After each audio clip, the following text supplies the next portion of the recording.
Here's a good example of an ice fort I see here in McCook. So for you people who think the kids want to stay inside and sit in front of a computer or in front of the TV and be zombies, you'd be mistaken. The young people want to play and they want to work and they want to make some money. Now I hope you helped them do all of that this year. But that snow fort was hard to build and they were glad to do it, and it showed initiative, drive, engineering, and it showed that kids will be kids. This is McCook's Mr. Bill. It's an honor to have you here.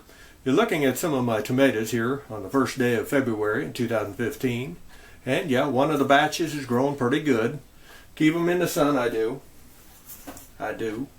But you're here for a story. Okay.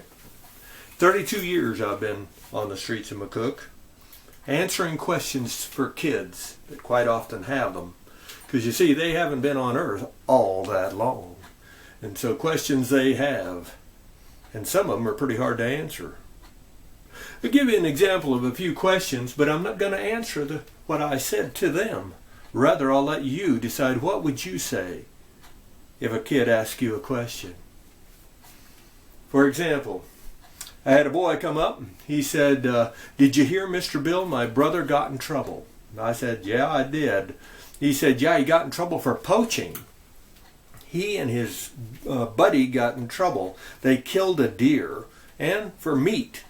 And I said, yeah, I heard they got caught. It was in the paper, big time, made them look like they was monsters, didn't it? And he said, my brother isn't a monster. And he said, I don't understand, Mr. Bill. He said, they got in trouble, big fine, and they're on probation for 3 years, and terrible. But he said, why is it, Mr. Bill, that a few weeks later did you hear that the state of Nebraska came in this area and killed 500 deer? They said they were overpopulated and they were worried that they'd get a disease. They were worried that they would get a disease. So they killed 500 of them. And they didn't get in trouble. Why is that, Mr. Bill? There's one of the questions. How would you answer it? I had a kid come up here just this last week. He said, did you hear that a woman killed a puppy? I said, yeah. He said, we was talking about it in school.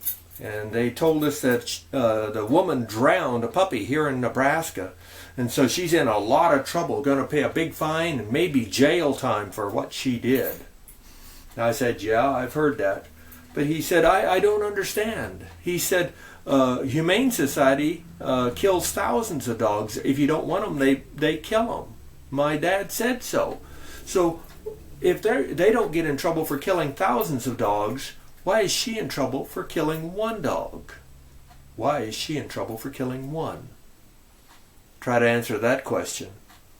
I had a kid stop by one time and he said, I hear that Obama is going to allow the trade to start happening with CUBA. And I said, yeah. And he said, they're communists, right? I said, yeah, it's a communist country. He said, just like China. I said, yeah. He said, if we deal with China, why wouldn't we deal with CUBA? And I said, well, that's an interesting question. And he then said, well, I've learned in school that the Chinese fought against us in Korea and in Viet Nam, and they killed a lot of our soldiers over there. And yet we trade with China. So why wouldn't we trade with CUBA? How would you answer that question?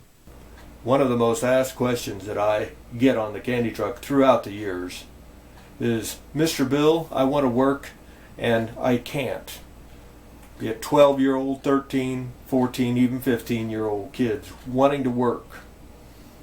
And they will say, I'm told that if somebody hires me, the reason they can't hire me is because they'd get fined, even possible jail time, Mr. Bill. Why is it so illegal for me?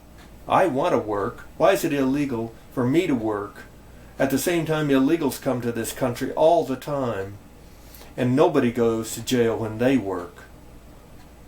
Why is that, Mr. Bill?